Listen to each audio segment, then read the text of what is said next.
Bonjour à tous, j'espère que vous allez bien. Bienvenue pour un nouveau numéro de Un jour, une question. Aujourd'hui, on va parler de protéines. On va parler de protéines avec une question très intéressante. Bonjour docteur, j'ai toujours entendu dire que le manque de protéines faisait souffrir le cœur. Mais alors, comment Florian Gommet a-t-il pu accomplir son parcours relaté dans le film L'Empreinte sans faire de malaise cardiaque? D'avance, merci pour votre réponse. Moi, je vais déjà te remercier pour la question parce qu'elle est excellente. Les protéines sont indispensables à l'activité des muscles, donc du cœur. Si on manque de protéines, il va y avoir une fonte musculaire. Et si cette carence en protéines dure trop longtemps, il va y avoir une atteinte au niveau du muscle cardiaque. Donc on a besoin de protéines. Les protéines sont constituées d'acides aminés. Et ces acides aminés sont eux-mêmes constitués d'atomes. Carbone, hydrogène, oxygène, azote et pour certains acides aminés, du soufre. Quand on reçoit ces éléments, soit sous forme d'atomes, soit sous forme d'acides aminés, on peut fabriquer nos propres protéines. Alors bien évidemment, on va vous dire, est-ce que le corps a la capacité de produire? Quels sont nos besoins en protéines? Alors tout ça, c'est une question de référentiel. Alors avant de rentrer dans ces besoins en protéines, dans ce référentiel, j'aimerais présenter très rapidement Florian Gommet. Florian Gommet, c'est un homme qui a une alimentation très frugale, frugivore depuis plusieurs années. Il mange principalement, essentiellement des fruits et des légumes. Et il fait du trail, des exploits sportifs également. Et l'un des exploits majeurs qu'il a fait, ça a été de traverser l'Europe, à pied, en courant, pieds nus, sans argent, avec 3 fois rien, mis à part son corps et son esprit et quelques vêtements, et surtout en mangeant très peu. Alors, quels sont nos besoins en protéines et comment a-t-il pu réaliser un tel exploit? Alors, nos besoins en protéines, d'une manière globale, on va nous dire que c'est environ de l'ordre de 0,7 g à 1 g de protéines pures par kilo et par jour. Grosso modo, pour une personne dont le poids de forme est de 60 kg, ça fait environ 45 à 60 g. Et là, je vous ai parlé de la notion de référentiel.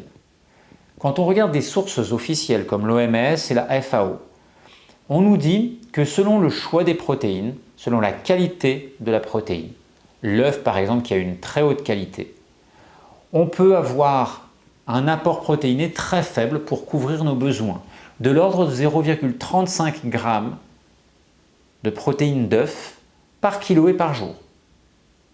Donc là déjà on voit que le référentiel bouge, on passe d'un apport de l'ordre de 45 g à 60 g de protéines par jour d'une manière globale à un nouveau référentiel où si on prend la proportion nécessaire pour couvrir les besoins avec de l'œuf, on est à 22 g.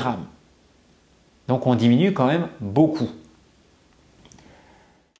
Quand on parle de référentiel, il faut imaginer que ces valeurs qui sont données sont des valeurs hautes. Ce ne sont pas des valeurs données pour un cas exceptionnel, ce sont des valeurs qui correspondent à une moyenne haute.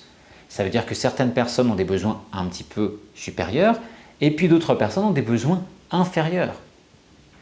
Ça veut dire que si certaines personnes ont besoin de plus de 22 g de protéines par jour en consommant de l'œuf, on a des personnes qui auront des besoins inférieurs à 20 g.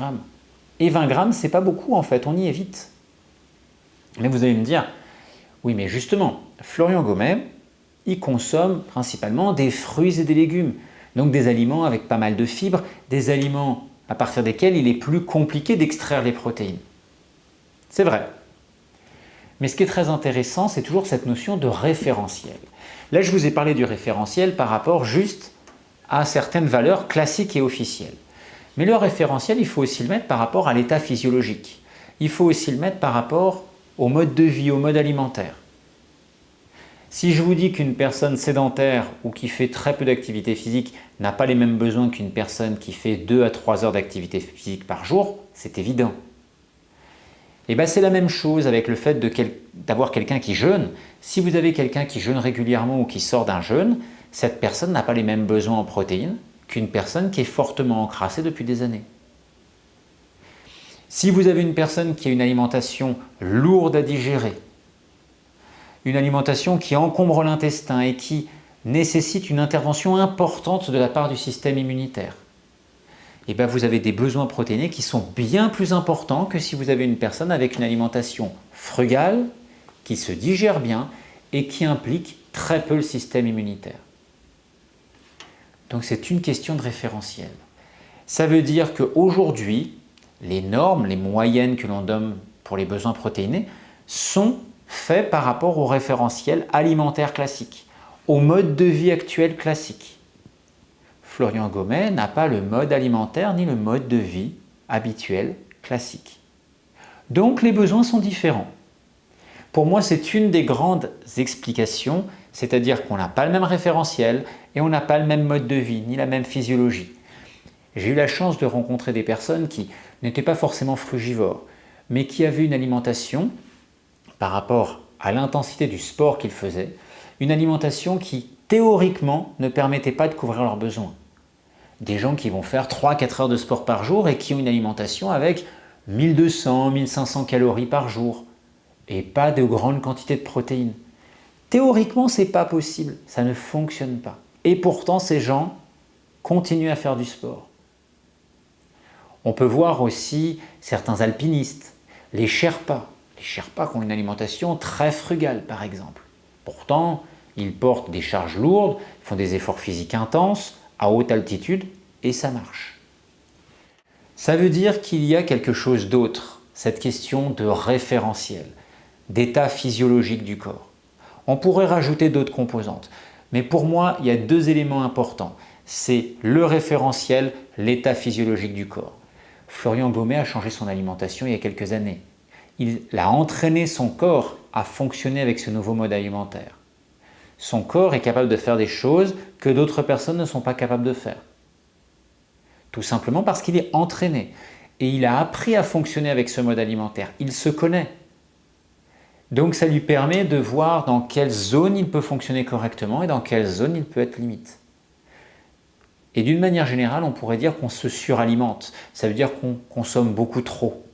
On consomme beaucoup trop parce qu'on est dans une société de consommation et qu'on nous a appris à avoir peur du manque.